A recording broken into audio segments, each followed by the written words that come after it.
Olá a todos, é um prazer estar aqui com vocês.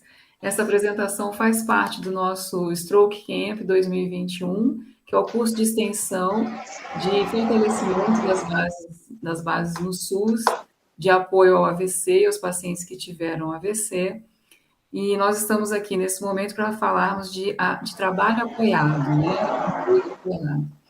Essa é uma atividade importante para a reinserção do nosso paciente após o AVC.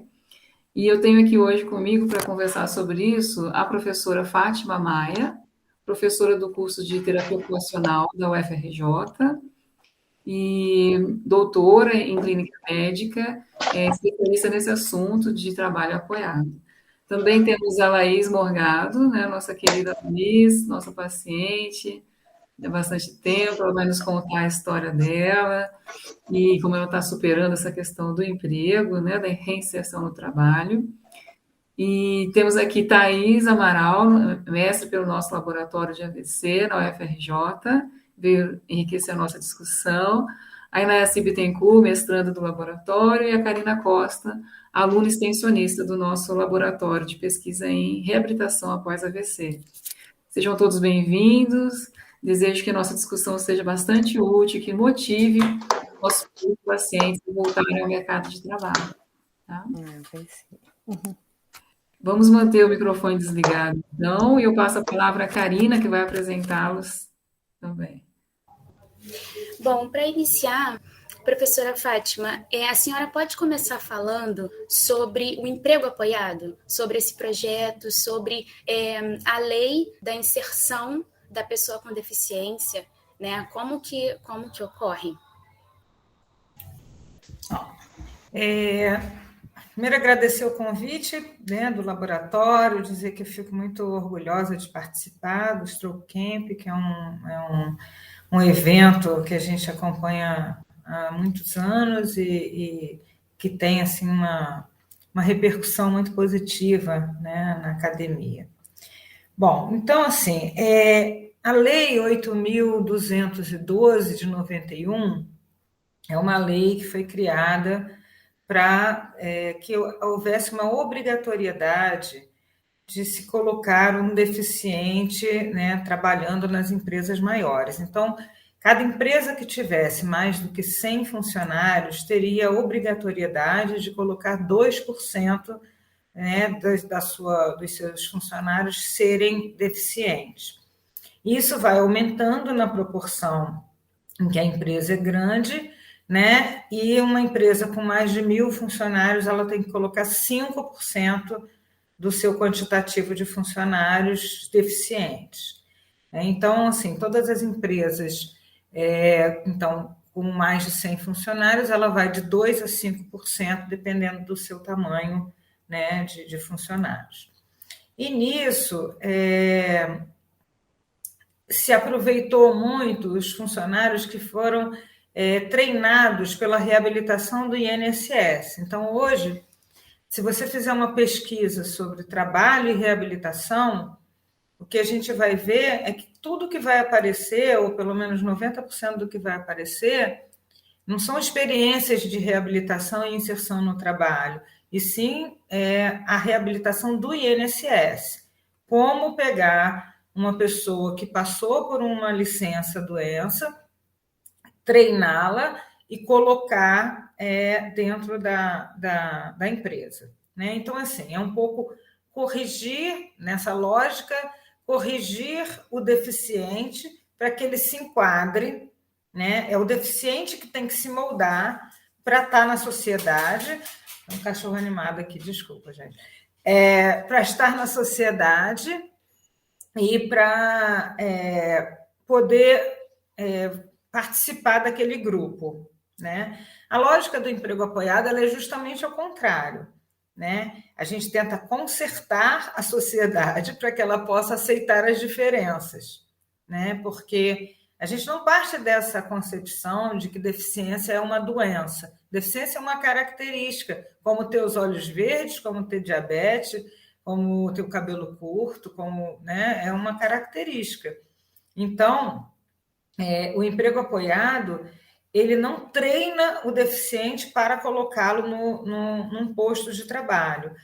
Ele avalia as limitações, vê quais são as ferramentas e estratégias que a gente pode fazer para limitar ou para melhorar, para limitar não, para minimizar essa limitação, né, para que ele possa ser mais funcional. E aí sim, a gente coloca ele, insere no posto de trabalho, e um apoiador vai trabalhar em cima de tudo que é necessário para que ele possa ser um funcionário independente como qualquer outro funcionário daquela área. Então, assim, se ele tem uma dificuldade de visão, eu vou aumentar a fonte da letra.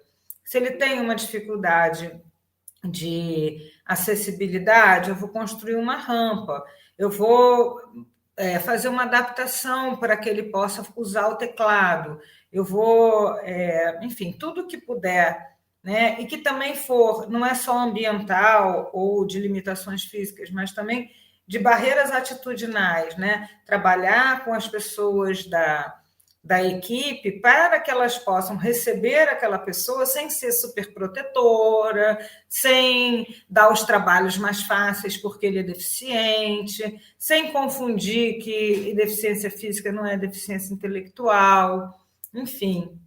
A gente também vai trabalhar com os gestores e fazer com que esse trabalho chegue, né, para toda a equipe que está envolvendo. Isso a gente só sai de campo, o apoiador só sai de campo quando esse funcionário está completamente independente, né, no seu trabalho, que ele não precisa mais de nenhum apoio para que ele possa cumprir aquela função de forma independente. Se levantou a mão. Né? Que delicado, né, Fátima? Não é assim, por favor, fica à vontade. Eu ia de novo falar sem o microfone ligado. Eu tenho uma pergunta de mão dupla, na verdade, para a Thaís e para... Olha, não falei que eu me confundi? Com a Laís e para a Fátima ao mesmo tempo. É sobre essa questão do acolhimento na chegada da empresa. Eu queria saber da Laís como está sendo essa questão, essa visão né, das outras pessoas confundindo incapacidade, né, alguma limitação física com uma questão de déficit cognitivo, né, são coisas que não estão relacionadas, no caso de muitos pacientes de AVC, e como é para a Laís vivenciando isso, e para a empresa se preparar para receber, para que as equipes recebam essa pessoa sem essa visão capacitista, né, no final das contas, de que ela tem uma limitação física que não necessariamente se aplica à vida profissional, à capacidade de desempenho profissional dela. Laís, por favor. Oi, gente, boa tarde. Meu nome é Laís e eu sou nutricionista e eu sofri um AVC que me deixou com sequela na parte direita do corpo, né? E assim, no meu dia a dia, o que eu vejo são pessoas que ainda têm muitos preconceitos, muito capacitismo. Eu não queria falar capacitismo porque ele abarca muitas coisas ruins, né? Eu queria trazer para vocês cada olhar, cada fala, cada coisa que as pessoas não se tocam, mas que elas estão sendo capacitistas, e isso para a gente é muito ruim, porque, por exemplo, tem muitas pessoas que têm o AVC, mas o AVC ele não chega ao ponto de deixar sequelas. Mas para quem fica com as sequelas, é muito pesado o olhar da sociedade que vem para a gente com múltiplos significados, né?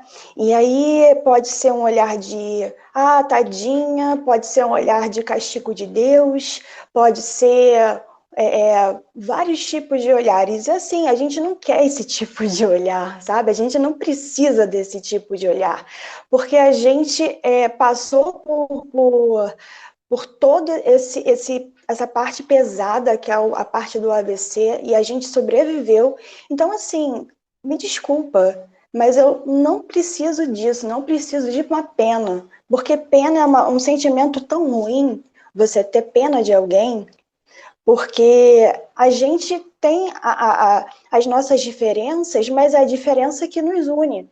Então,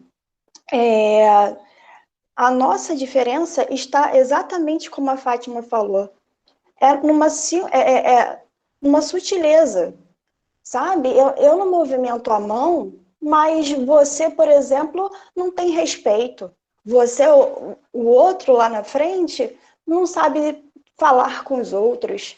Então, assim, são pequenos detalhes e que as pessoas, muitas das vezes, elas misturam tudo, que é exatamente essa falta de educação que nós que tivemos um AVC, e aí eu vou englobar mais ainda, né? Nós PCDs, porque nós somos PCDs, né?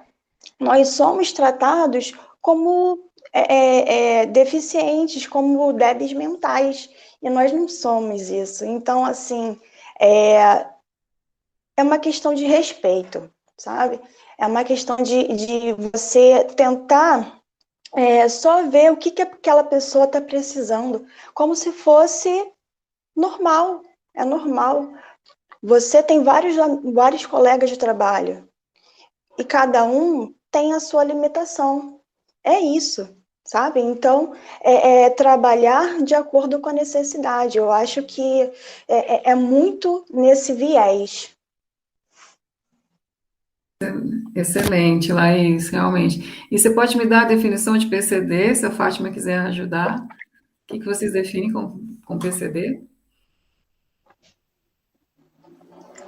Olha, PCD é para eu definir ou Não, a é para sigla, né? Fátima?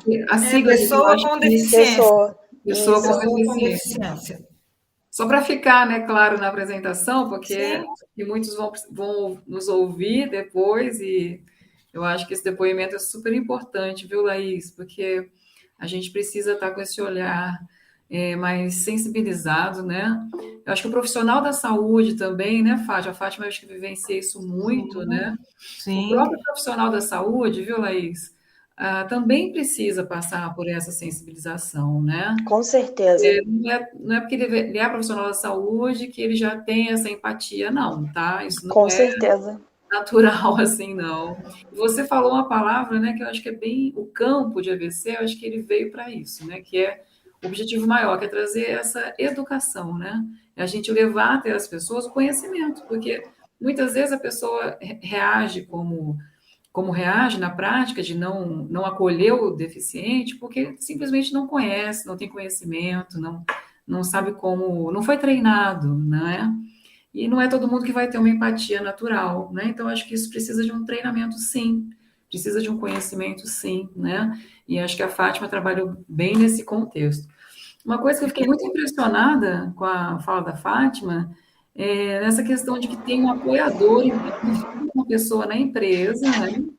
Ou no local de trabalho, como se fosse um amortecedor, né? Um amortecedor das dificuldades ali, um facilitador, até que essa pessoa fique craque ali na função, Fátima, é isso? É exatamente isso. É exatamente isso. Incrível, né? Porque ele é voluntário, é um profissional específico, como é que funciona? Então, existe o curso de apoiador, né, que é um curso gratuito, que é feito nas associações brasileiras ou nacional. A gente tem duas associações, brasileira e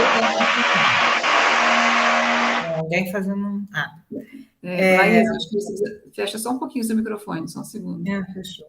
Acho que Então, aí nessas associações, você pode fazer o curso de emprego apoiado, que é um curso incrível, né?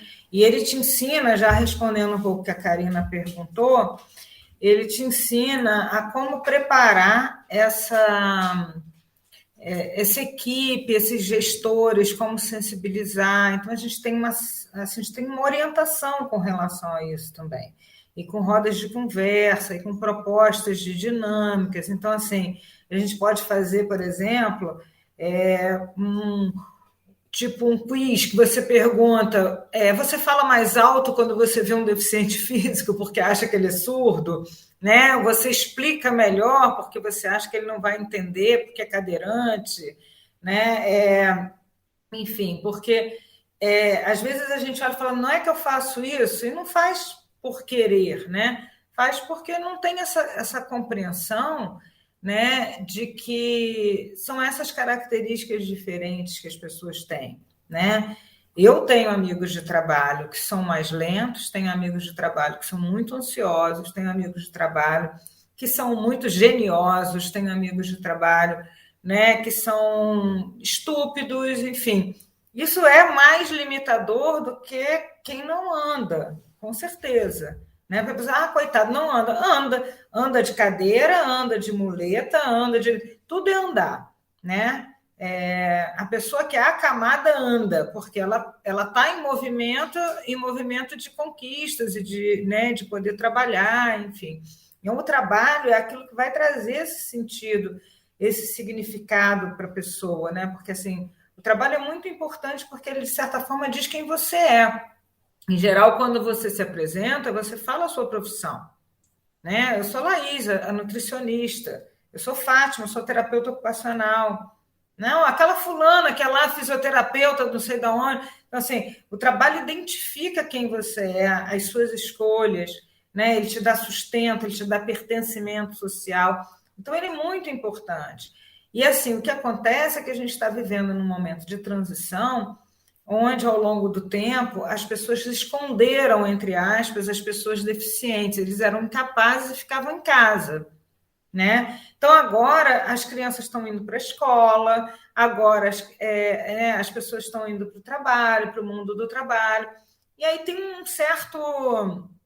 uma certa dificuldade de se lidar, porque é uma situação nova, né? Hoje estava conversando mais cedo numa outra reunião com uma terapeuta ocupacional que está no Amazonas, e ela falando que ela foi para uma cidade muito pequena, uma população ribeirinha, e eles falaram, a senhora não tem trabalho aqui, porque aqui nós não temos deficientes. E ela foi batendo de casa em casa, e ela descobriu tanto deficiente que ela não tinha nem condição de atender, porque essas pessoas ficam no fundo da casa, no fundo das redes, elas não saem para a sociedade, né? Eu lembro que quando eu comecei a trabalhar na Pestalozzi, tem muitos anos isso, as mães vinham com os filhos muito embrulhados para não mostrar que a criança tinha uma deficiência dentro do transporte, né? Hoje não tem mais isso, né? Hoje você vai ver no parque a criança com paralisia cerebral, você vai ver a criança cadeirante, brincando junto.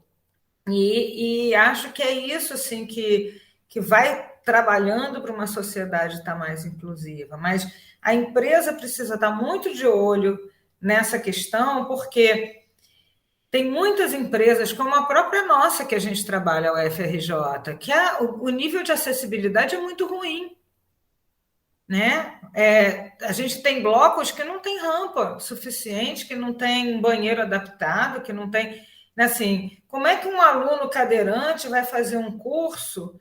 Poxa, a gente tem que ter políticas públicas que asfaltem melhor as ruas, que tenha espaço para o cadeirante poder andar, que tenha rampa suficiente, que o transporte seja possível, viável. A gente quer uma pessoa independente, mas com o transporte que a gente tem, entendeu? Ele vai sempre depender de alguém para colocá-lo no ônibus, no colo, numa situação, né, que não tem o porquê de passar por isso, né? Então, assim, até para que o trabalho seja viável para todos, a gente precisa de condições de acessibilidade ambiental e condições de acessibilidade relacional, né?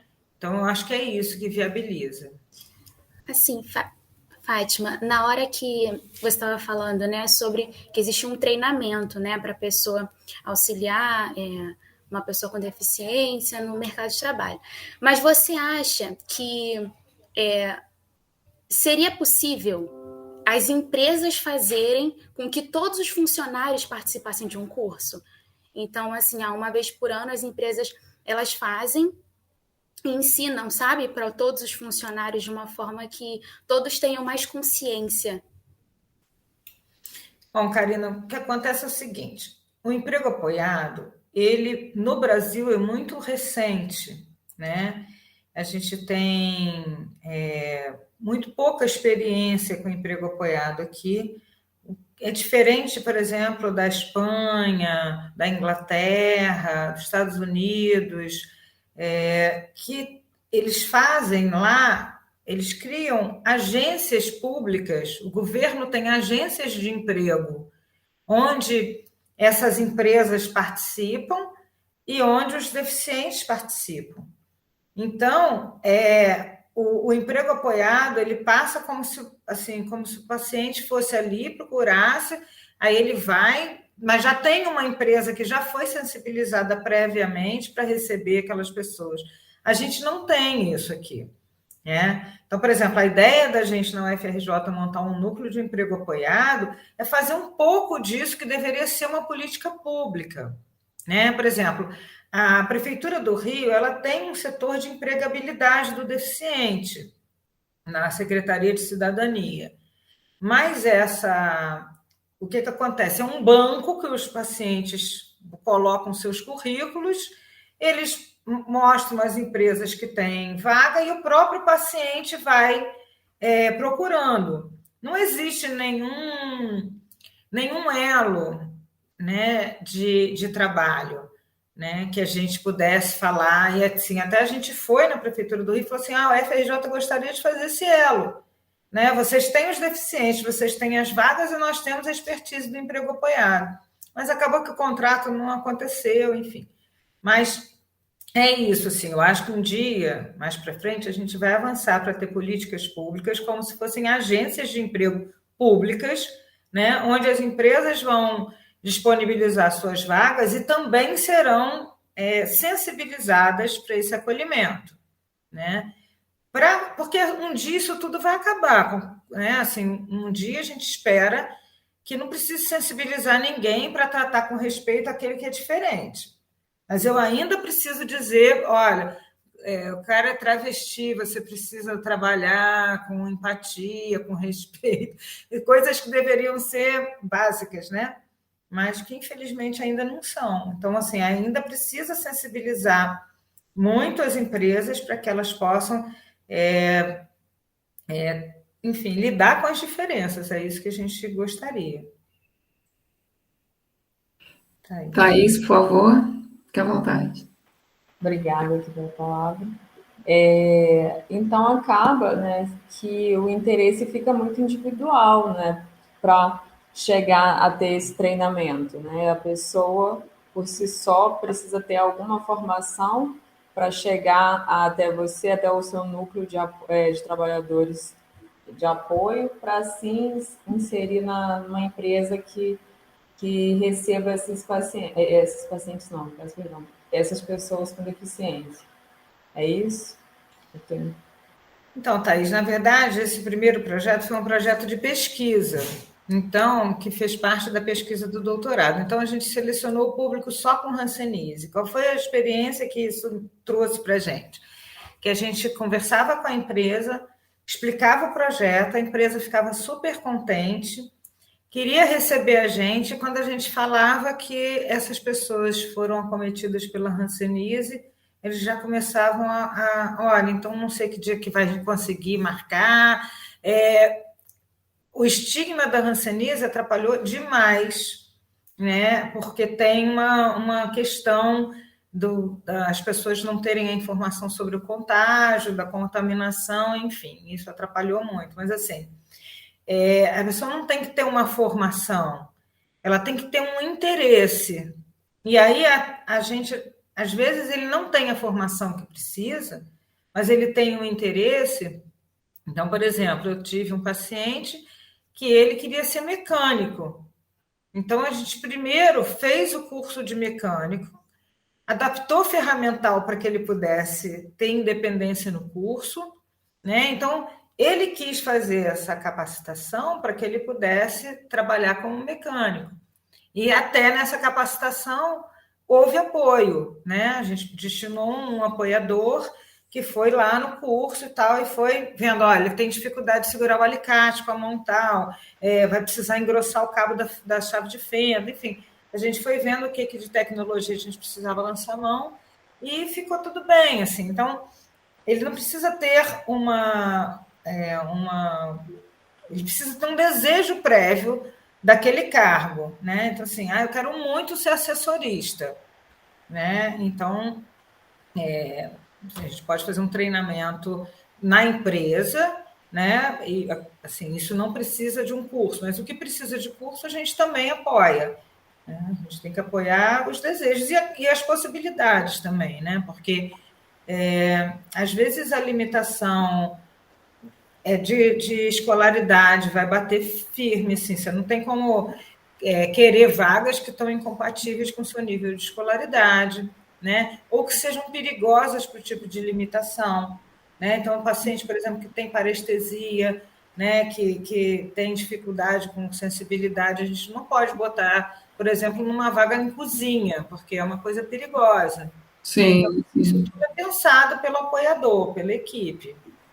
isso é fantástico, né? Só para complementar aqui a pergunta também. Então, por exemplo, se eu estou dentro de uma instituição e eu sinto falta dessa pessoa apoiadora para agregar a essa pessoa a pessoa que chega com deficiência. Eu, Thaís, vou e faço o treinamento para virar uma apoiadora e conseguir fazer essa ponte entre o paciente, ai, gente, desculpa, porque essa coisa de ser fisioterapeuta está lidando com o paciente, eu fico com esse termo, mas entre a pessoa com deficiência e o trabalho, né? É isso? Exatamente isso, assim, se não me engano, para ser apoiador basta ter o segundo grau. Então, o curso te ensina muitas coisas, assim, muitas coisas. Então, assim, não requer um conhecimento prévio na área da saúde. Ele é um curso que tem muitos exercícios, é bem interessante mesmo, assim. E tem essa disponibilidade de sempre estar com vagas abertas e tal. Então, o que a gente fez na UFRJ foi passar o conteúdo do curso para os alunos extensionistas, né? E aí eles puderam trabalhar como apoiadores. Mas eu acho assim que qualquer pessoa que trabalha com reabilitação deveria fazer o curso de apoio, né? E acho que as universidades deveriam, né, incentivar que os alunos também, os estudantes fizessem o curso, porque então eles podem, né, na prática, né, minimizar essas limitações, né, e fazer um trabalho, né, de reabilitação profissional bem diferente daquele que se prega no INSS, entendeu? E Nayassi, tem alguma questão, querida? Ui, tem. Bem nesse finalzinho, inclusive, a pessoa não precisa ser profissional da saúde, e eu estava até pensando que, às vezes, por exemplo, a Laís, ela vivenciou os dois lados, né? Ela é uma profissional da saúde e vivenciou o lado né, de ser paciente, e, às vezes, a própria visão do terapeuta, né, a gente acaba tendo um excesso de zelo, um excesso de cuidado, né? Eu acho que todo mundo aqui, como terapeuta, né, Laís, Fátima, já em algum momento já passou por essa dualidade. É até bom, né, essa exposição de que a gente, na questão do emprego apoiado, nós estaríamos juntos, seríamos mais um para proporcionar essa experiência de trabalho. E, Fátima, você falou uma coisa, e eu fiquei pensando muito nisso, sobre a questão da qualificação, porque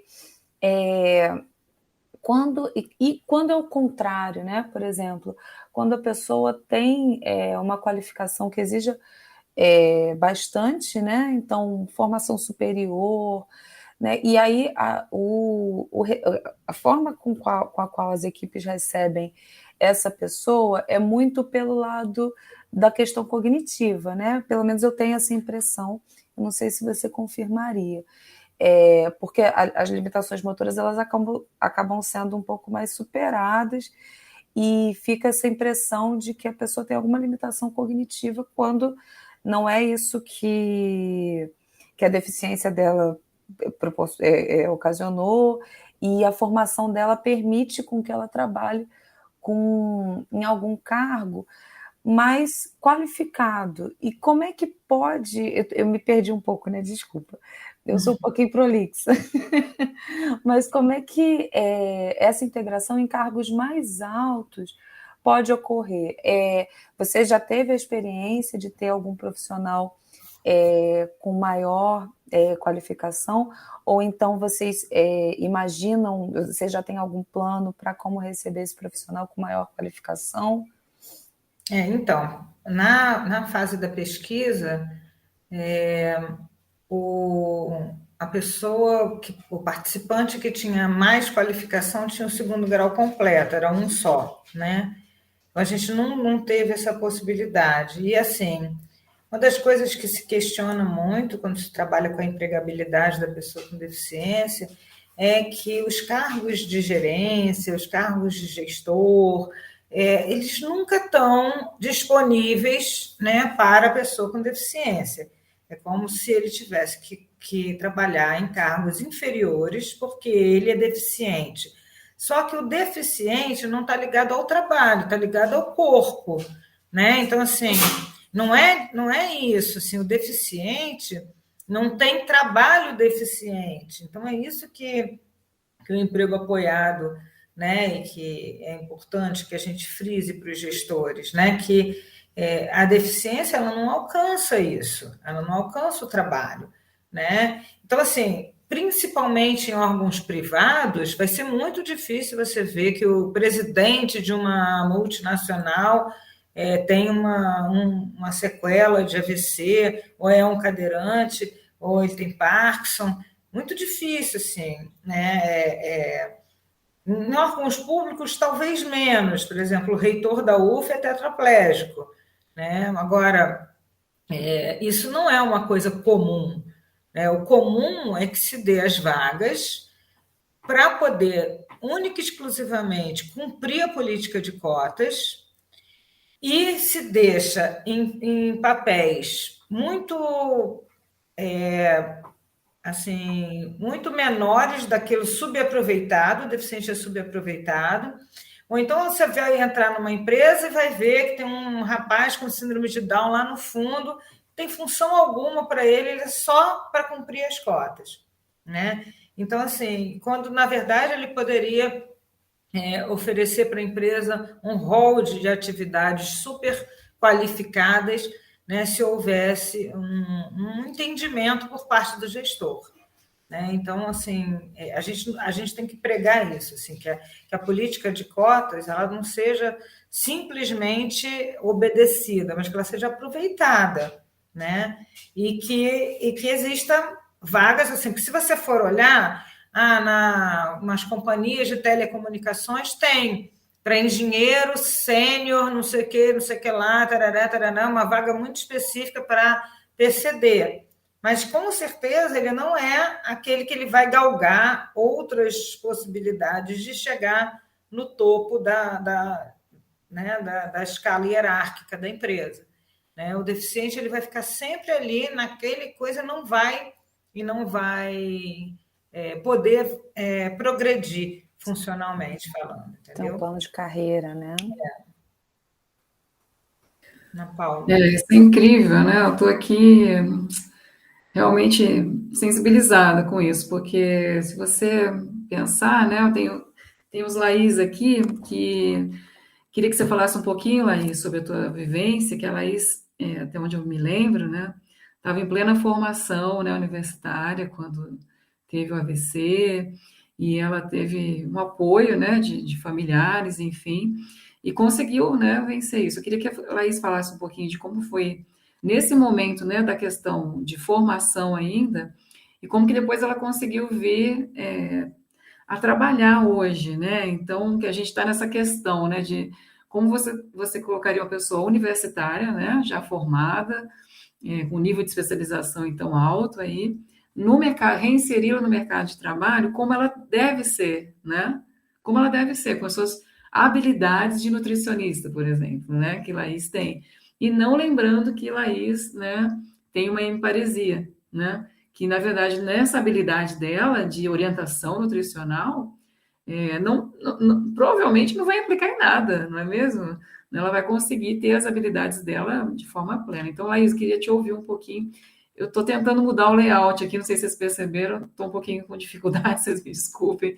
Vou continuar tentando mudar o layout. Laís, queria ouvir de você essa impressão que você teve, como é que você vivenciou isso, por favor? Então, a minha impressão é muito parecida com a de vocês, mas eu trago algumas questões que são muito próprias da minha vivência, né? Então, eu falo do lugar de mulher PCD. Então, desse lugar que me cabe, nós não temos espaço na sociedade para, por exemplo, trabalhar.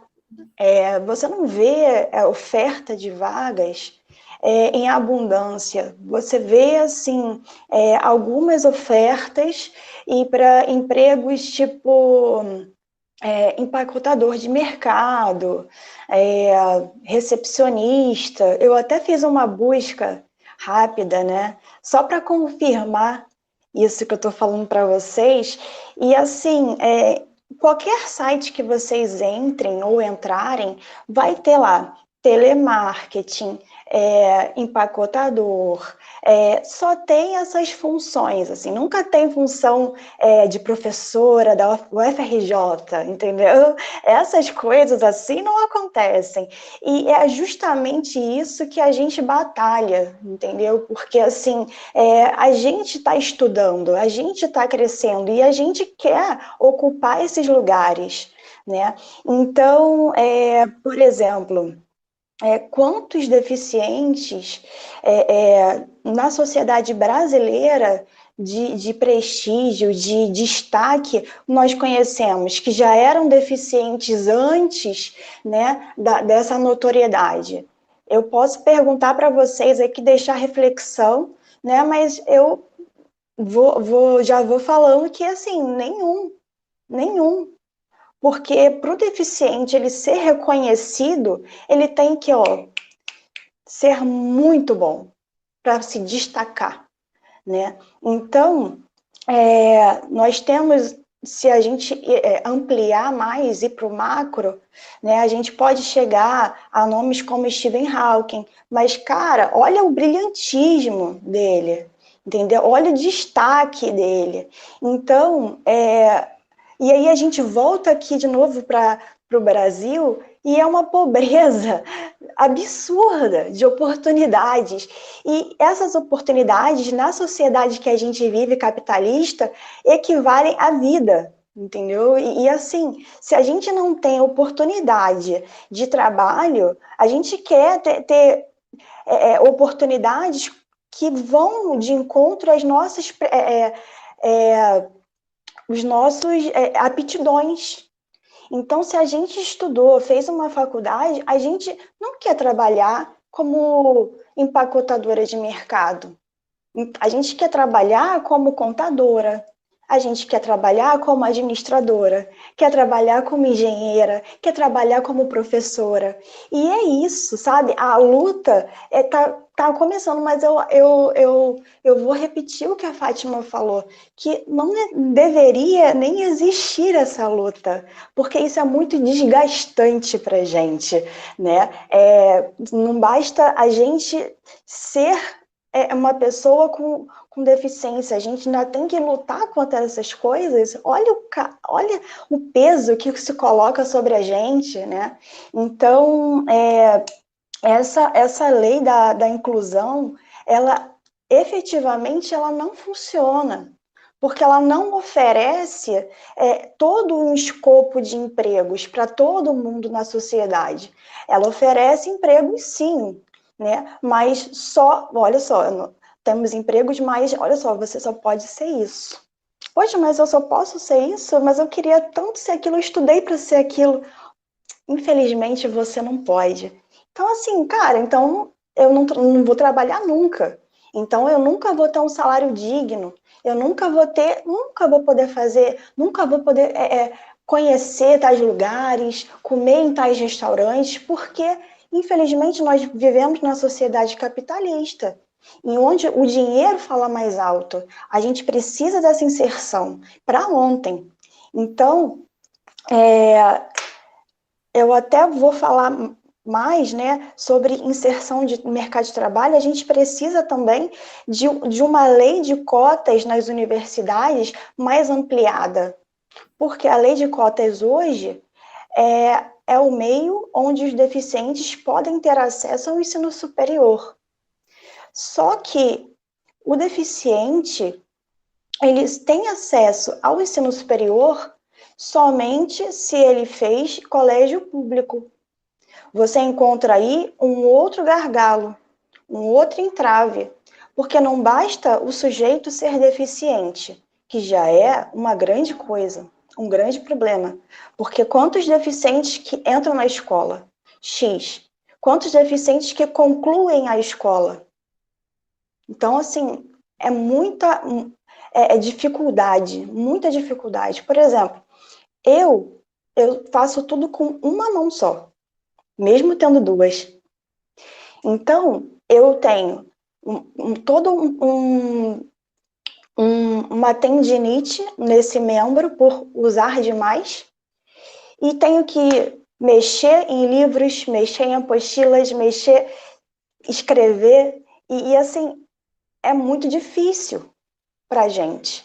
Eu poderia ficar aqui o dia inteiro falando sobre isso, mas é necessário que se amplie as cotas para todos aqueles deficientes, tirar um pouco esse barreira do colégio público, porque o colégio público aí ele entra como um entrave, a gente não precisa de entraves, porque tem muitas pessoas que só têm como opção o colégio particular com bolsa, um colégio particular de qualidade muito inferior. E, mesmo assim, é o que ela tem para estudar, onde a família passa um sufoco, ou então consegue uma bolsa, e aí, no futuro, essa pessoa não tem oportunidade na faculdade, porque se essa pessoa vai concorrer na ampla concorrência, ela também não vai conseguir. Então, ela fica num limbo, né? É interessante, né, Laís, porque a gente está em 2021, né, e a CIF foi lançada no ano 2000, né, então nós temos 21 anos de CIF, né, e eu sempre levantei essa bandeira, né, da CIF, desde que a gente está na universidade também, e a gente vê que, por mais que a gente fale sobre isso, né, sobre essa classificação de funcionalidade, não mais de deficiência, o assunto ainda continua sendo novidade, né? Continua sendo novo, porque você vê aí como a dificuldade de um paciente, uma pessoa com deficiência, ter a sua funcionalidade levada em foco, né? Então, como a professora Fátima disse, não existe o emprego deficiente, né? Não existe o trabalho deficiente, e sim a dificuldade do setor ser adaptado, né? Do setor receber a pessoa que precisa ser inserida de uma forma um pouco mais cuidadosa, né? Acho que é mais essa palavra, na verdade, né? Que talvez com um cuidado ou outro você consiga inseri-lo sem grandes penalidades, né? Porque eu acho que essa palavra que a Laís usou, de penalidade, ficou muito forte para mim, sabe, Laís? E eu acho que é isso, né? O que o paciente acaba sentindo, né? Essa penalidade de ser deficiente. E a CIF, né, traz justamente essa visão, né, de como tornar o profissional de saúde mais sensibilizado de ver que, apesar da deficiência dele, ele tem uma certa funcionalidade. E como que você otimiza, né, leva nas melhores expectativas ali, extrai o melhor dele daquela funcionalidade. Esse é o objetivo do terapeuta, né? Então, se a gente fala aqui no campo, né, para o enfermeiro, para o fono, para o TO, para o físio, para o médico, a gente sempre busca falar, lembrando disso, né, de que a gente quer a melhor performance da pessoa, né, independente da origem lá da deficiência dela. A gente quer pegar o que você tem de funcionalidade e fazer você ser o melhor que você pode dentro desse seu estado, né, como qualquer um aqui de nós, né. Eu, por exemplo, com essa voz rouca, o que eu posso fazer com ela e assim por diante. Então, como a Fátima disse bem, é uma característica das pessoas, né, como as pessoas podem levar a sua melhor performance, né? E a CIF veio trazer isso para a gente e, infelizmente, né, a gente fala tanto disso e você percebe que o mundo, ainda mais o mundo do trabalho, né, Fátima? Você vê que o mundo do trabalho ainda não fala nessa linguagem de participação, né? De como trazer a pessoa com deficiência para o seu nível de participação realmente. Que não é só participação de lazer, de ir no cinema, então tem uma rampa no cinema, já tá bom para o deficiente, né? A gente vê muito isso, né? Tem a rampa no prédio, na universidade, já tá bom. Mas essa inclusão realmente para participação passa em muitos níveis, né? Então, essa inclusão, tanto de atitude, como você falou, como a inclusão executiva, né? Vamos dizer assim, né? Uma inclusão de que você pode também contribuir para os serviços da sociedade, né? Se sentir pertencendo àquele seu grupo social ali, né? Então, é muito, muito delicado, né? Acho que a Nayassi tinha levantado a mão, a Fátima. Fátima, por favor, A querida. Fátima. Então, isso que você está falando é muito importante, né? Assim, de que a CIF ela traz para a gente uma visão muito, muito diferenciada de que tem que baixar, né? Não, já foi. De que não, contar. De que você tem patologias, né? Que no modelo biomédico, o diagnóstico CID sempre foi muito forte, então, assim, você tem o diagnóstico de AVC, né? E aí, o que eu consigo ver é que tem pessoas que têm menos limitação física, mas têm uma vida com menos participação social do que aquela que tem uma hemiplegia mais grave e que consegue fazer um esporte, consegue trabalhar, consegue tocar sua vida, cuidar de casa, cuidar de filhos, ter autonomia.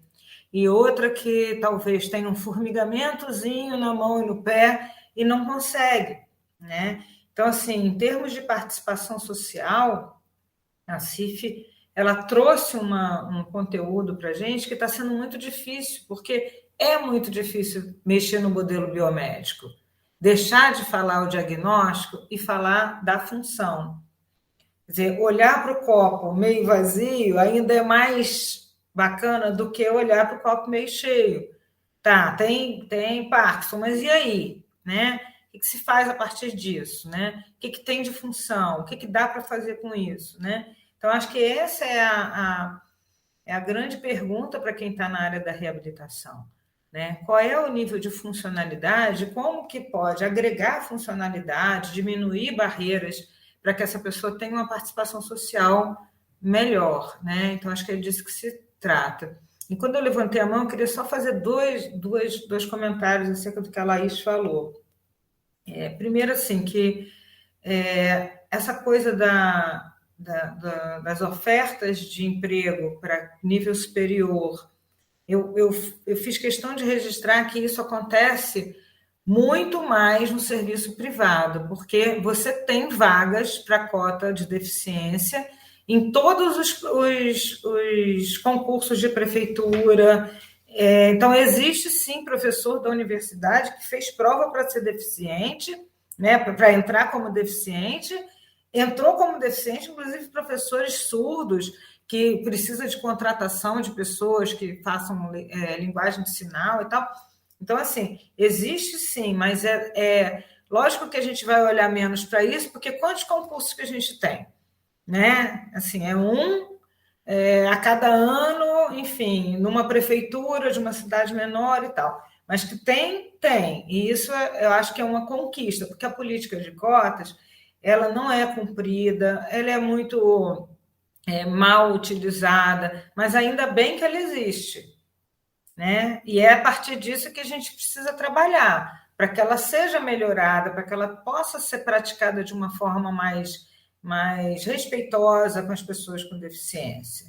Né? Então, eu acho que isso é muito importante. A outra coisa que eu queria complementar do que a Laís falou é que, de fato, se negam uma possibilidade de crescimento e crescimento salarial, a gente mantém a pessoa com deficiência com aquele estigma de que o deficiente é um peso e um fardo social. Lógico que ele vai ser um peso e um fardo social, não dão condições de trabalho, não dão bons cargos para ele. Então, assim, isso reforça a dependência financeira do deficiente, que é uma das limitações da deficiência, é a dependência financeira. Né? Então, assim, a gente precisa construir políticas públicas que quebrem essa cadeia, porque senão a gente vai ter sempre o subemprego para o deficiente, o baixo salário para o deficiente, e ele vai continuar sendo, coitado, pobre, vitimizado diante da sociedade. E, assim, não faz sentido isso. E a lembrança de que o deficiente, ele é uma pessoa, tem uma família, tem um contexto, né? A gente tem que lembrar disso. Quantos deficientes são mães de família, são pais de família, né? A família podia depender do salário dele ali antes do AVC, né? Quantos são os casos que a gente tem, né, no nosso ambulatório nessa situação? E que depois do AVC, a família entra, né, numa situação bastante complicada, né, de sustento financeiro e assim por diante. Então, é uma situação muito delicada, né, que realmente a gente precisa de ter políticas públicas nesse sentido, porque só grupos isolados, né, Fátima, isso que me chama a atenção, né, grupos isolados, então, numa universidade pública, você tem um grupo de emprego apoiado, você tem um grupo de apoio desses pacientes, que se forme uma rede, ok, né, mas isso não é uma constante, isso não é uma generalizado na sociedade. Então, isso é muito preocupante, porque estamos em todos os locais, né? Vamos falar assim, né? Os nossos deficientes estão por aqui, estão entre nós, em todos os locais que você vá, em todas as cidades brasileiras, né? Então, a questão da pobreza e do baixo investimento em recursos humanos, né? Ele passa por toda a sociedade, né? Então, quando você tem um ponto mais frágil, que é uma pessoa com deficiência, isso aparece ainda mais, né? Já é difícil para um jovem saudável conseguir se formar e conseguir um emprego, né? Um local ali nesse sistema, é muito mais difícil ainda para um jovem com deficiência, né? Então, essa questão social é muito crítica. Então, eu acho sim que o movimento tem que começar pequeno, né? Que assim começa. Somos formiguinhas mesmo, que bom, né? A gente adora ser formiguinha, né, Fátima? Então, acho que a gente tem que começar sim essa luta na universidade, a universidade pública, eu acho que é para isso, né? É um local de transformação, então eu fico muito feliz da gente ter essa oportunidade também, né, Fátima, da gente estar na universidade pública e poder falar sobre isso, em construção de núcleos, né? Para poder apoiar quem está próximo da gente, como Laís, com os pacientes que chegam aqui mais próximos, mas que o nosso desejo é que isso se espalhe, né? Que isso tenha aí um spread, né? Um espalhamento por vários outros núcleos e que possa acolher muito mais pacientes do que a gente pode, né? Quantos pacientes eu acolho no meu ambulatório, quantos Fátima acolhe no dela, isso é uma percentagem ínfima das pessoas que nós poderíamos acolher, né? Ajudar nesse sentido. Mas começa por aqui, né? Acho que começa dessa forma mesmo. Karina, eu acho que estava na fila aqui das mãozinhas, gente. Karina? Isso, eu tava. Gente, eu não sei se vai travar para vocês, mas eu queria, quando a Fátima estava falando, né, da participação, que às vezes um paciente que ele está com menos sequelas, ele participa menos do que às vezes um paciente que tem alguma maior dificuldade funcional. E eu queria entender assim, se isso pode ter muito a ver com a classe social. Isso pode estar ligado?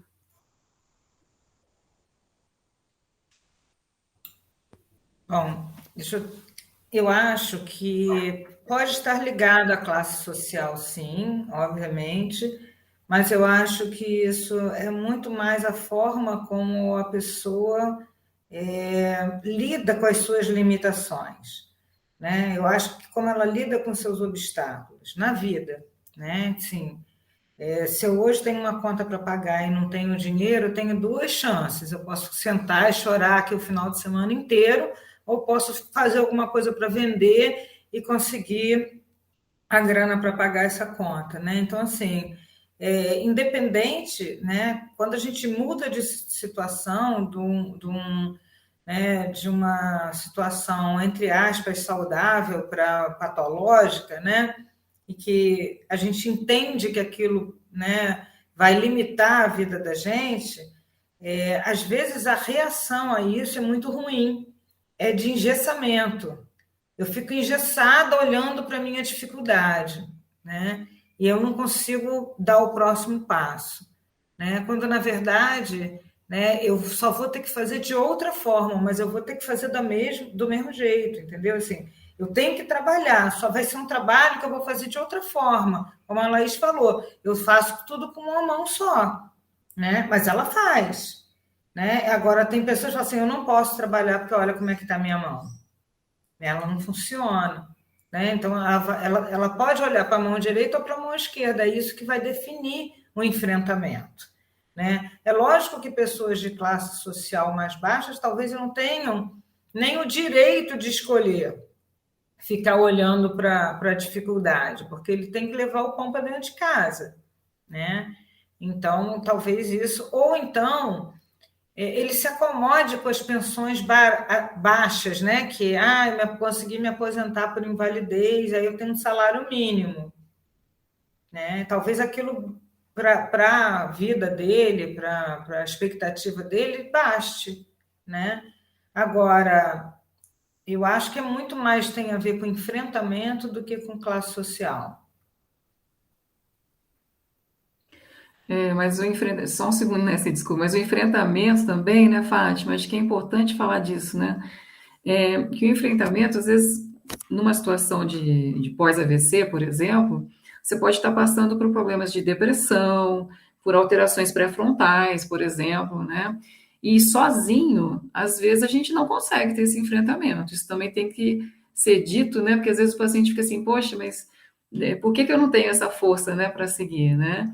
E é normal, isso pode acontecer também, sabe? Não, eu acho, super acho que pode acontecer e acho compreensível que aconteça e acho que o nosso papel é dizer, olha só, tem um mundo esperando por você lá fora, né? E você tem condição, mas eu posso trabalhar? Pode, né? Eu posso fazer comida? Pode. A gente vai adaptar aqui a tábua, vai adaptar os instrumentos, mas você pode, né? Exatamente, porque essa voz, essa voz, ela é uma voz encorajadora, né? Uhum. E muitos pacientes nossos após o AVC não podem não tê-la, não ter acesso a essa voz, sabe? Encorajadora. Isso é uma recorrência, a gente assiste isso, né? Infelizmente. Então, às vezes é mais uma questão até de você ter um suporte, né, profissional e que qualquer um de nós pode fazer, né? Qualquer um profissional da saúde pode ser essa voz encorajadora, né? Pode ser um terapeuta ocupacional, pode ser um psicólogo, mas também pode ser um fisioterapeuta, né? Pode ser um enfermeiro, um médico, né? De que tentar olhar para o que funciona, para a sua funcionalidade, apesar da sua deficiência, né? E essa voz, ela precisa extrapolar e não ficar só no ouvido da pessoa com deficiência, ela tem que chegar aos familiares. Porque muitas vezes a falta de condição que ele percebe é dito pelos próprios familiares. Não, deixa que eu faço para você, deixa que eu faço isso, deixa que eu dou na sua boca, deixa... E aí, às vezes, você vai ver gente sendo alimentada na boca e que tem lesão em membro inferior, assim, não tem nenhum, é só mesmo... As coisas começam a entrar no diminutivo, tadinho do filhinho, tudo no diminutivo, infantilizando... Né? Então, essa voz né, que vai dizer que esse sujeito está pronto para ser incluído na sociedade, né, com as suas dificuldades, com as suas limitações, e isso é para tudo, para tudo, né? Assim, essas limitações podem ser emocionais, podem ser físicas, podem ser cognitivas, né? Mas a gente precisa que a família também entenda isso, né? De que essa independência, essa autonomia, ela é tratamento, né? Ela é aquilo que vai trazer a pessoa para a sua autonomia, para a sua independência. A inclusão é tratamento, né, Fátima? Sim. A inclusão é tratamento, exatamente. Físico e emocional, né? E nós fizemos na pesquisa uma dinâmica com os participantes da pesquisa, e quando a gente perguntou qual é o sentido do trabalho para você, apareceu 2 vezes a palavra tratamento. Então, assim, trabalho é tratamento, né? Coisa que para pessoas que não têm nenhum tipo de limitação, quer dizer, não existe pessoa que não tem nenhum tipo de limitação, vamos combinar, né? Mas pessoas que acham que não tem nenhum tipo de limitação, né, não vai colocar o trabalho como tratamento, vai colocar como outras coisas, né? E Nayá, por favor. A Laís fez um comentário logo no início da fala dela e me fez pensar muito sobre os paralelos entre as minorias em direito, né? Entre minorias, mas que são reconhecidamente minorias em direito, né? Mulheres não são minoria populacional né, em quase lugar nenhum do mundo. Mas nós somos minorias em direito, assim como a população negra, assim como a população PCD e assim por diante. E eu fiquei pensando sobre o emprego como a experimentação da mobilidade social, né? No caso de uma pessoa jovem, principalmente, né? No caso de alguém um pouco mais velho que foi experimentar, né? Que cursou com alguma deficiência se encaminhando para a velhice, isso não é tão marcado, mas a mobilidade social promovida pelo emprego, experienciada por um deficiente físico jovem, é muito importante, né? Ela abre portas. E eu fiz esse paralelo com o restante das minorias em direito, porque isso só começou a ser aberto e discutido uma vez que essas pessoas já estivessem lá, né? Foi assim que aconteceu a mobilização para contratação de mais mulheres para cargos de liderança, para mais negros, para a inclusão de pessoas da sigla LGBTQIA+, sobretudo da sigla T, né, em algum posto de trabalho para que essa pessoa tivesse incluída. E, assim, essa discussão só vai expandir quando a gente tiver PCDs, né, pessoas com deficiência, em todos os estratos, né? Passando por todos os cargos, pessoas. E aí, dentro disso, o concurso público, como foi com muitas minorias em direito no passado, oferece isso, né? Oferece essa entrada, mas é isso, não é a maior, não é o maior, né, quem chama, né, o maior ofertante de empregos é, sem dúvida, a iniciativa privada, né? Então, é muito ruim a pessoa ter que aguardar o concurso, ter que aguardar isso, para poder experimentar essa mobilidade, para poder experimentar a realização da sua formação profissional, da sua capacidade técnica, né? É bem complicado, mas é interessante de ver que esse caminho foi trilhado por outras minorias em direito e hoje a gente vê alguns resultados positivos, né? Ainda tem muito caminho pela frente para todas as minorias, mas é interessante de ver que isso já está um pouco mais pavimentado. Eu fiquei um pouco até esperançosa assim, com a frase da Laís, né? E com o contraponto da Fátima, que eu acho que em 5 anos, por exemplo, essa discussão vai estar muito mais simples, né? Os conceitos vão estar muito mais fáceis. Eu acho que as empresas podem estar mais preparadas. Eu não sei, eu estou sendo muito positiva, mas eu tenho essa impressão. Eu acredito que vai ser assim. As pessoas estão mais, né? A própria Laís, né, falou super bem sobre a consciência da própria deficiência e de que isso não é um fardo para você, né? De que o problema, esse não é um problema criado por você, esse é um problema criado, o capacitismo é um problema criado pelo outro, né? Então, eu acredito que a gente consiga evoluir mais rápido, sabe? Agora, com esse caminho um pouco mais pavimentado. É uma fala meio de esperança, né, gente? A gente está em tempos um pouco sombrios. Laís, e como é que está sendo para você esse período, né? Você está trabalhando, está tendo alguma coisa em vista? Como é que está sendo para você, Laís? Depois, esse período que eu digo, não é nem a pandemia, né, gente? Que a pandemia já é um outro momento, né? Mas vamos falar assim, depois do AVC, né? Como foi isso para você? Como está sendo? O quanto que já mudou, né? O quanto que já progrediu essa sensação? O quanto que você já teve de mobilidade, né? Aí de pleitear um trabalho, de conseguir um trabalho, enfim. Então, né, a partir desse acontecimento, né, que foi o AVC, é que eu vim despertar para essas questões da categoria PCD. Essa é a verdade. Porque ninguém dá importância até que se veja naquela situação, né? Eu acho que a importância se dá muito maior, né? Assim.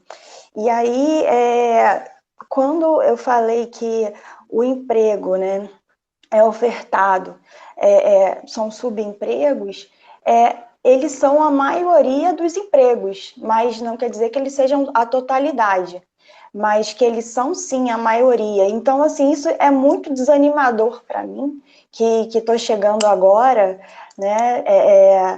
Agora que eu estou falando há 5 anos. Então, é desanimador para mim e ver que está ainda desse jeito, né? Que nada mudou, que tá tudo assim porque não há interesse, não tem muita gente, né, interessada em mudar isso.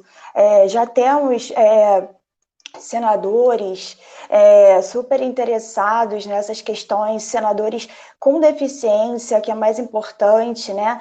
E temos também deputados em várias esferas.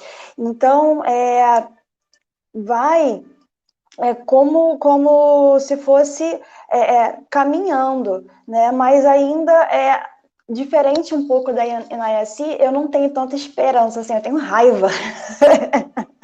Eu tenho raiva, porque, gente, já era para estar assim, muito mais desenrolado, sabe? Mas é um bom motor também, às vezes, eu acho. Sim, sim. Sim, você leva tudo na base da raiva e fala assim, peraí, como assim? Isso daqui não tá assim, não tá pronto ainda, sabe? Como assim a gente não tem vaga de emprego? Como assim a gente tem que ter um espaço na sociedade? Afinal de contas, somos muitos, não somos poucos. Então, assim, a gente quer aparecer, sabe? A gente quer ter um lugar de destaque que a gente possa falar com propriedade sobre qualquer assunto, porque nós somos capazes.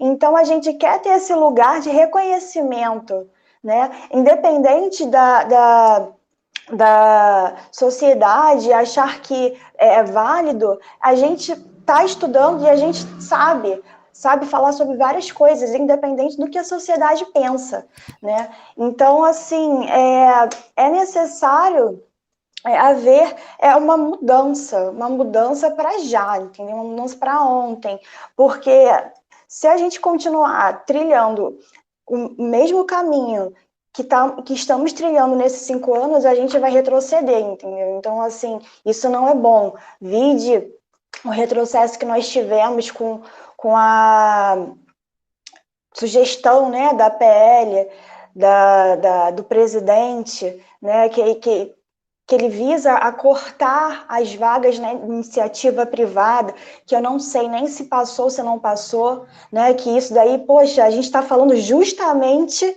disso aqui, né? E aí, de outro lado, tem alguém querendo tirar. Então, gente, peraí, vamos parar, né? É importante isso, né? Porque eu vou fazer um parênteses aqui com uma situação muito recorrente no AVC, Fátima, que é a questão do paciente jovem, né? Então, o AVC, por muitos anos, né, ficou uma coisa muito cunhada do paciente idoso, né? É o paciente hipertenso, diabético, ou hipertenso de longa data, que realmente vai acometer as pessoas de mais de 65 anos, né? Um barulhinho aqui, vendo aí. No entanto, o AVC pode ocorrer desde um recém-nascido, uma criança, até num sujeito jovem. E o paciente jovem sofre preconceito desde da emergência. Pra você ter uma ideia, muitos pacientes jovens, né, relatam que quando chegam numa emergência, por exemplo, eles são tratados de uma forma um pouco diferenciada. Por exemplo, o próprio diagnóstico clínico do AVC, ele é tardio no jovem. Por quê? Na emergência se acaba atribuindo a outros fatores, pode ser uma bebida, o uso de alguma entorpecente, enfim, algumas coisas, né? Algumas outras coisas, e não se pensa no AVC logo de cara, né? Então, para você ver como o jovem sofre esse preconceito, até mesmo na emergência, no próprio serviço de emergência. Porque o AVC não é uma doença característica de jovens, viu, Laís? Então, isso já traz um diferencial um pouco mais pesado para o jovem que sofreu um AVC, que pode ter causas hematológicas, diversas causas, que sim, vão acometer os pacientes jovens, né? Mas que é pouco conhecido na sociedade. Então, a sociedade em si já tem essa ideia pré-formada de que o AVC vai ocorrer em pacientes idosos. E acontecendo no jovem, ele tem esse problema também de você ter que estar em plena vida ativa, você precisa trabalhar, precisa sustentar a sua família e se desenvolver. E quando acontece num idoso, mal ou bem, acima de 65 anos, já é uma idade que a pessoa já está se encaminhando para uma aposentadoria, já tem um conforto um pouco mais já estabelecido, né? Então, existe essa disparidade, né, entre o AVC no adulto jovem e o AVC no idoso, né, que é uma coisa que é muito pouco falada, né, e agrega várias situações de dificuldade de participação aí do paciente. Isso é muito impressionante. E eu queria ir finalizando aqui, contextualizando que essa nossa conversa de hoje, né, Laís, do emprego apoiado, ela transpassa por duas outras conversas que nós teremos aqui no campo de 2021, que é uma que vai ser a minha família teve um AVC, né, e não o meu tio, o meu avô, a minha filha teve um AVC, porque, na verdade, a gente entende, Laís, que é a família que tem um AVC, né, é a sociedade que tem uma pessoa que sofreu um AVC, não é você sozinho, né, porque, com certeza, quando você teve o seu AVC, a sua família que estava com você ali na hora, sofreu com você ali e superou isso também, juntos, né? Então, a gente vai ter essa conversa também, é uma das palestras, espero que vocês assistam. E a outra, né, é também de como trazer essa perspectiva para o paciente, né? Estou tentando lembrar agora a pessoa que ia falar, não consigo lembrar do nome aqui, gente, se alguém puder me ajudar, a outra palestra, não consigo me lembrar aqui. A psicologia, né? Psicologia. Sim. Então, são vários temas que a gente está proporcionando para mostrar justamente o quanto que você consegue desenvolver a máxima funcionalidade. Então, nós vamos ter um outro tema falando sobre a inserção do esporte, né? Então, é possível um paciente após AVC voltar a trabalhar? Sim, né, Laís? A gente está vendo que sim, Fátima, com todo o apoio que a gente pode ter no emprego apoiado. É possível voltar a fazer um esporte? É possível voltar a fazer parte, né, da sociedade? Porque o termo participação da CIF, ele é muito mal compreendido, né? Realmente a classificação internacional de funcionalidade, ela precisa ainda, vai levar muitos anos ainda para que nós, profissionais da saúde, consigamos realmente fazer o uso correto dessa proposta da CIF, né? Então, o termo participação, ele é você se sentir uma sensação de pertencimento, né? De voltar a ser uma engrenagem, né, produtiva, útil, tudo que você quiser, a sua prosperidade, né? Ser o que você quiser, como a Laís falou, né? Eu não quero esse emprego, eu quero outra coisa, né? Eu quero poder ser o que eu me formei, uma nutricionista, né, Laís? Então, essa participação fala disso, né? E é isso que a gente pretende com os campos, né? Sempre sensibilizar a sociedade, quem participar com a gente, dessa necessidade de você ajudar o seu paciente a alcançar o máximo que ele pode, né? Dentro da sua funcionalidade, tá? Fátima, você quer falar mais alguma coisa? A gente pode ir encerrando. Não, acho que a gente pode ir encerrando. Quero agradecer. Acho que foi muito rico, assim, essa troca de informações, né, da prática da Laís, né, que vestiu aí, está na pele, né, da pessoa que tem a limitação, então ela traz isso com um sentimento de quem realmente, né, está vivendo essa dificuldade, está passando por essas barreiras, por esses obstáculos, né, ambientais e relacionais, né, ver assim, o otimismo né, dos estudantes aí da EACI, assim, que é o meu também, assim, eu acho que de alguma forma a gente começa, né? A gente precisa juntar as extensões. A gente precisa juntar as extensões, Fátima.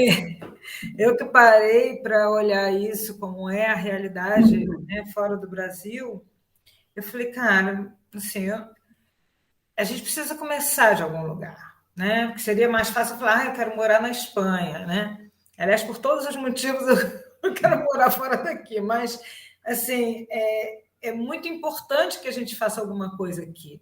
E eu acho um privilégio estar dentro da Universidade Federal, né? Porque isso tem um impacto quando você propõe parcerias com as empresas, né? Você não está falando de uma instituição pequena, você está falando da maior universidade do Brasil, né? Então, é lógico que o que a gente está fazendo é pouco, mas vai ter impacto. Eu tenho certeza que vai ter impacto. Sim, exatamente. Porque eu acho que a gente precisa acreditar assim, que a gente vai conseguir detonar de alguma forma uma informação que é muito importante, muito válida, que vai fazer muita diferença na qualidade de vida de milhares de famílias e milhares de pessoas. Porque, com certeza, não é minha família teve um AVC, minha família teve um AVC, minha família ficou sem grana, minha família ficou preocupada, minha família... É isso, gente, o impacto é total, né? Assim, meu pai teve 6 AVCs, então minha família teve um AVC, né? Ele faleceu no último, mas assim, a gente sempre lidou com as sequelas, ou poucas, ou assim, e a forma como isso impactou no trabalho, como impactou na vida financeira da família, como impactou nos interesses da família, nas mudanças de hábitos, enfim. Então é isso, assim, a gente tem que considerar que tem uma coisa muito mais ampla, né? Lembrei, gente, lembrei a outra palestra que a gente vai ter, que vai também, faz todo sentido com o que a gente está falando aqui, viu, Fátima? E Laís, se você puder participar, seria ótimo também, que é a rede de associações de AVCistas, né, que a gente tem.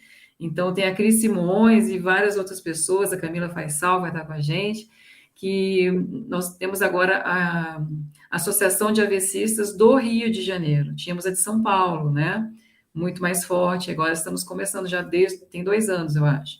Então, são essas associações dos pacientes e seus familiares também nos ajudam muito nessa perspectiva, né, Fátima? Porque a gente consegue ter um impacto maior, né? Uma organização dessas pessoas e que a gente consegue cobrar mais ações públicas nesse sentido, mais políticas públicas nesse sentido. Então, acho que temos 2 outros encontros que perpassam por essa conversa de hoje, que é a questão da psicologia, né, em relação à minha família teve um AVC, e não só um familiar, né, uma pessoa da sua casa, como também o papel das associações dos pacientes, que é extremamente importante, uma forma de organização, que é aí que a gente consegue impactar, tá, Laís? É assim que a gente impacta. Então, se você juntar a Cris Simões com a Fátima, meu Deus, o negócio vai embora. Tá? Então, é isso que a gente acredita, né? Nesse trabalho de formiguinha mesmo que a gente acredita. Que é a gente dando a mão aí um para o outro, né? Fazendo essas conexões de grupos que se olham, né? Que se reconhecem, que se valorizam e que melhora, que a situação vai melhorando. Então, assim, gente, eu sou extremamente grata a cada um de vocês que está aqui participando dessa conversa. Reconheço, né, a demanda que é no dia de trabalho você abrir mão ali de 1 hora para conversar com a gente. Agradeço muito, Laís, a tua presença. Tá? E tenho certeza que muitos pacientes e muitos familiares que vão estar te ouvindo aqui nessa conversa vão se reconhecer, vão ser impactados pela tua fala e buscar força para superar esse pedaço ali da situação de reinserção do trabalho, e foram devidamente orientados pela Fátima, né, de como conseguir isso. Então, assim, muito grata, gente, muito obrigada mesmo, viu? Ai, que bom, gente. Espero que essa conversa ajude a mais pessoas, né, que nos assistam aí na semana do Stroke Camp. E assim a gente encerra essa palestra, tá? Um abraço, obrigada.